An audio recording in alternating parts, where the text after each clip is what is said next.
ಕರ್ನಾಟಕ ರಾಜ್ಯ ವಕ್ಫ್ ಮಂಡಳಿಯಲ್ಲಿ ಇತ್ತೀಚೆಗೆ ನಡೆದ ಚುನಾವಣೆಯಲ್ಲಿ ಅಕ್ರಮ ಹಾಗೂ ಅಧಿಕಾರ ದುರ್ಬಳಕೆ ಮತ್ತು ಅಲ್ಪಸಂಖ್ಯಾತರ ಕಲ್ಯಾಣ ಇಲಾಖೆಯ ಅನುದಾನ ದುರ್ಬಳಕೆ ಮತ್ತು ಅಗಸನಕಲ್ಲು ಬಡಾವಣೆಯ ಕಬ್ರಿಸ್ತಾನ್ನ ಜಮೀನನ್ನು ಕಬಳಿಸಿಕೊಂಡು ತಮ್ಮ ಸಂಸ್ಥೆಯ ವತಿಯಿಂದ ಬೃಹತ್ ಶಾಲಾ ಕಟ್ಟಡವನ್ನು ನಿರ್ಮಿಸಿಕೊಂಡಿದ್ದು ಅಕ್ರಮಗಳಲ್ಲಿ ತಾವು ನೇರವಾಗಿ ಅನ್ವರ್ ಪಾಷಾ ಅವರು ಭಾಗಿಯಾಗಿದ್ದಾರೆ ಎಂದು ಕರ್ನಾಟಕ ರಾಜ್ಯ ಮುಸ್ಲಿಂ ಯೂತ್ ಅಸೋಸಿಯೇಷನ್ನ ಅಧ್ಯಕ್ಷರಾದಂತಹ ಅಜ್ಮಲ್ ಅಹಮದ್ ಅವರು ಆರೋಪ ಮಾಡಿದರು.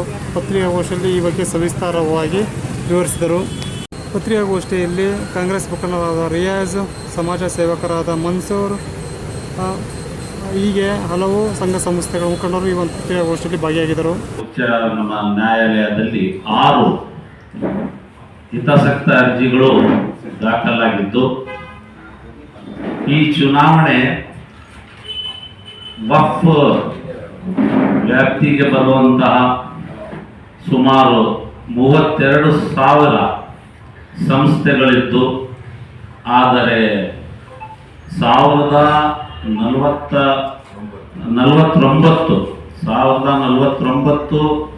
ಸಂಸ್ಥೆಗಳಿಗೆ ಮಾತ್ರ ಚುನಾವಣೆಯಲ್ಲಿ ಮತವನ್ನು ಚಲಾಯಿಸುವ ಹಕ್ಕನ್ನು ನೀಡಿರುತ್ತಾರೆ. ಈ ಚುನಾವಣಾ ಪಟ್ಟಿಯನ್ನು ತಯಾರಿಸುವ ಸಂದರ್ಭದಲ್ಲಿ ತರಾತುರಿಯಲ್ಲಿ ಕೆಲವರು ಷಡ್ಯಂತ್ರವನ್ನು ರಚಿಸಿ ತಮಗೆ ಅನುಕೂಲವಾಗುವ ರೀತಿಯಲ್ಲಿ ಇದನ್ನು ವಕ್ಫಿನ ಕಾಯ್ದೆಯ ಉಲ್ಲಂಘನೆ ಮಾಡಿ ತಮ್ಮ ಅಧಿಕಾರವನ್ನು ಬಳಸಿಕೊಂಡು ದುರ್ಬಳಕೆ ಮಾಡಿಕೊಂಡಿರುತ್ತಾರೆ. ಇದರ ಬಗ್ಗೆ ಹಲವಾರು ಜನ ಪ್ರತಿಭಟನೆ ಮಾಡಿದರೂ ಸಹ ಹಾಗೂ ಉಚ್ಚ ನ್ಯಾಯಾಲಯದಲ್ಲಿ ಹಿತಾಸಕ್ತಿಗಳ ಅರ್ಜಿಯನ್ನು ಸಲ್ಲಿಸಿದರೂ ಸಹ ಇದರ ಬಗ್ಗೆ ಯಾವುದೇ ರೀತಿಯಾದಂಥ ಕ್ರಮ ಮಾನ್ಯ ಸಚಿವರು ತೆಗೆದುಕೊಂಡಿಲ್ಲ.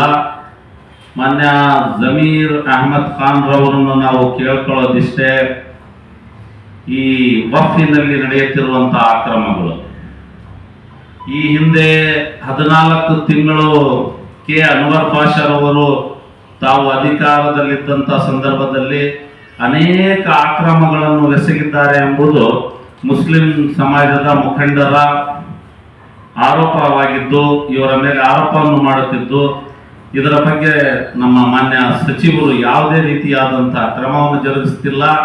ಈ ಅನ್ವರ್ ಪಾಷಾ ಅವರ ಮೇಲೆ ಈಗಾಗಲೇ ಸುಮಾರು 11 ವರ್ಷ